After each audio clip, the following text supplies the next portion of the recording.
Oppression, to put down or control by cruelty or force. There's a lot of oppression in the community that I live in.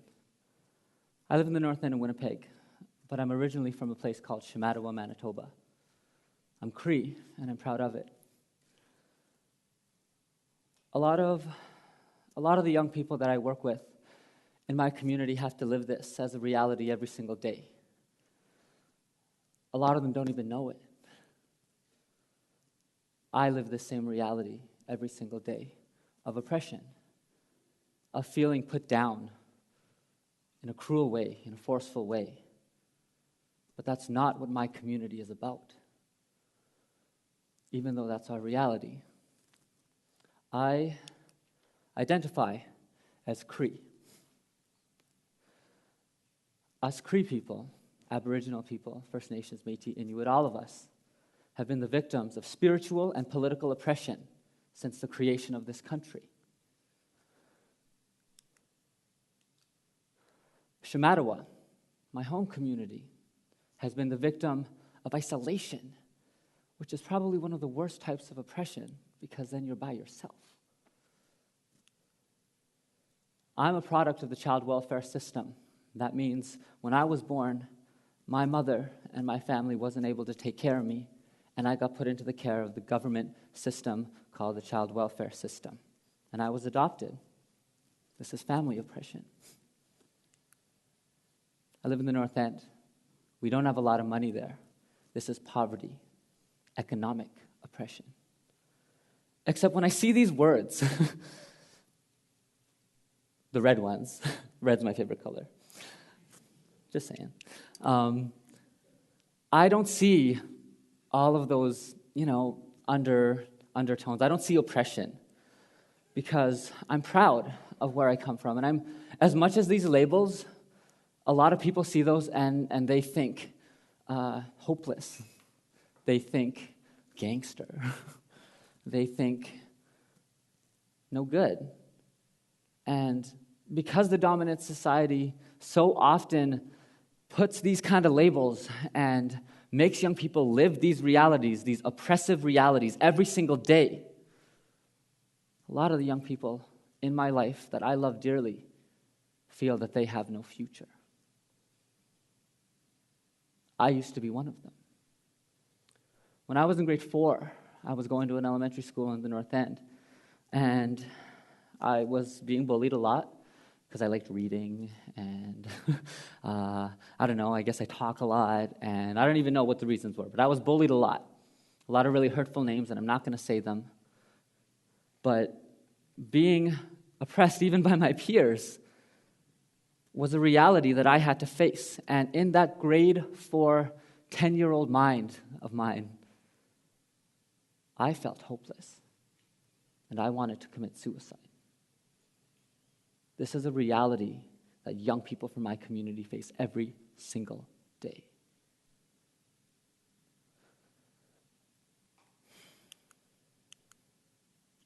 Opportunity. A favorable combination of circumstances. I don't like oppression very much, but I do like opportunity. And I like opportunity because it means the circumstances that we are lined up with, that we are fed, that we face every single day are favorable. And even though all of these things, a lot of people may view as unfavorable or reasons that I should give up or reasons that I should be hopeless, that's not how I see it, and that's not how the young people in my community see it. In reality, that's an opportunity. And it's an opportunity because as young Aboriginal people, and it doesn't matter where you are, I don't care if you're at Wapiscat, I don't care if you're in Regina, I don't care if you're in Toronto, if you're in BC, I don't care. Those labels, that oppression, do not define you. You have to look at those labels as an opportunity. Because if you're young, if you're Aboriginal, and you're alive, you're a fighter. And you're strong. And I believe in you. I believe in you because I know what it's like to be hopeless, and I know what it's like to feel oppressed, and to have that as my reality where I don't feel hope. Recently, I was able to learn about my culture and what it means to be Aboriginal and our traditions and the beauty in our people. And I actually was given an opportunity, so I put it in my gift box. And I wanted to share this opportunity with you folks because it's something that's very important to me. This is an eagle feather. This is a smudge bowl. This is sage. This is a lighter. It's supposed to be fire. Not as dramatic. But smudging is an example of a tradition that traditionally we maybe weren't allowed to do. And as part of the oppression of Aboriginal people, for many years, we were not allowed to practice our traditions, and it was supported by government. And so I smudge because what this does is it brings those four elements together: the air, the sea, the earth, and when it burns, the fire. And those four elements represent the four directions, the four colors of man, the four seasons, a naturally occurring theme within the entire world. And so when we smudge, the smoke that comes out, as we use the smoke as an opportunity to acknowledge our spirits, because I don't think we do that enough. And we acknowledge our spirit, and as we're smudging, we invite positivity, and we rinse away negativity. And another thing I learned about being Cree and about being Aboriginal means we have to share. And so I'm not going to do this just by myself. I want to share this with all of you. I need a volunteer. Kale Bonham, hey, come on up here for a second, Kale. Kale, if you would be so kind as to smudge the audience, that would be fantastic. Thanks so much. I feel a little bit more ready to tell you about my idea for spreading now. Okay, so probably need my clicker here. Smudging.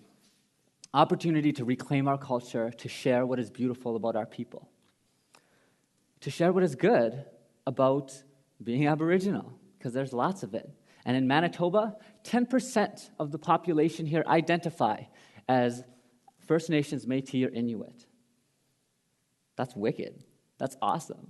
I'm excited about that. I'm proud of Manitoba, and I'm proud of us as a people, because we're alive, and we survived. This medicine wheel is a big part of my culture. I talked about those four elements. There's a bunch of four things I can fit into here, the four seasons. You could also look at it as the four parts of ourselves.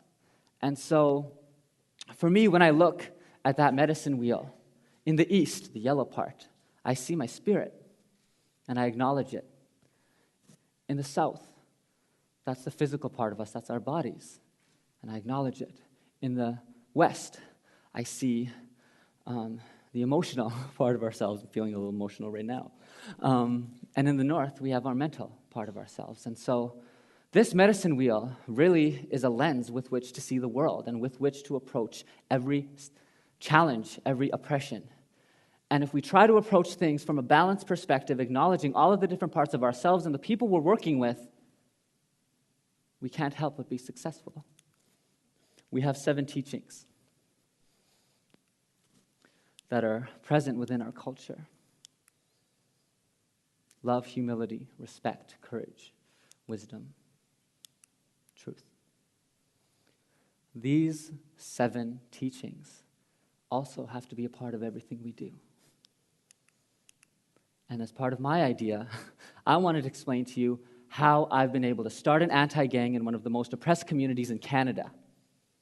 I started this anti-gang because many young people that I work with were involved in negative things. First thing I did was we identified the oppression. Second thing I did was I asked the young people to come together. Next, I gave everyone a job because everyone has a gift. 4, we decided on the next meeting. 5, follow up individually in between the meetings to make sure everyone's doing all right.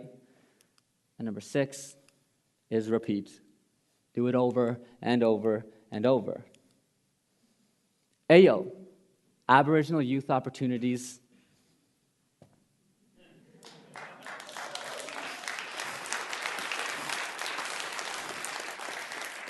This group of committed young people are fighting stereotypes through a group called AYO Leadership. It's the group of young people that I work with, and all of these young people believe every single thing that I just said about the beauty of our people and the strengths that are present within being Aboriginal.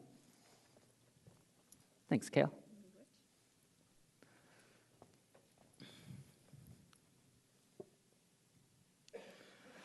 We've decided that as young people, we have to dream big with our spirits. We have decided that as young people, we have to share your vision, and this is how all you can do it too.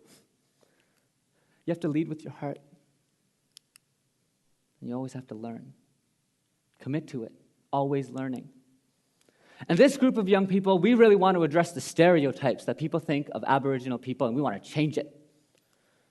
We want to address the hypocrisy that is present within the systems around us, and so we have to get inside those institutions. We're going to take our culture back. We break shit.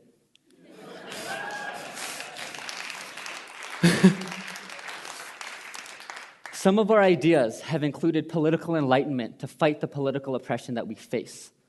We have a politics initiative that brings young people together so they can ask politicians the questions that they want. And guess what? The politicians, they have to answer yes or no. They don't even get to talk. How's that for a power switch? We have creative writing and self-expression. This was drawn by a 14-year-old girl that went to Children of the Earth High School. Talent, skill, self-expression. Our young people can do it, and they can do it well. Healing and justice. The healing still continues as a group committed to reclaiming our culture, reclaiming our traditions, and making sure that as Aboriginal people, we can truly feel justice inside. And then we made this thing, Arrow's Youth Engagement Strategy. We actually can be hired by communities, and we can go there and we can teach social workers, teachers, youth workers, community workers, anyone that works with young Aboriginal people, that everyone has a gift. Everyone. And it's young people doing the training. We started an anti-violence initiative called Meet Me at the Bell Tower. Hope.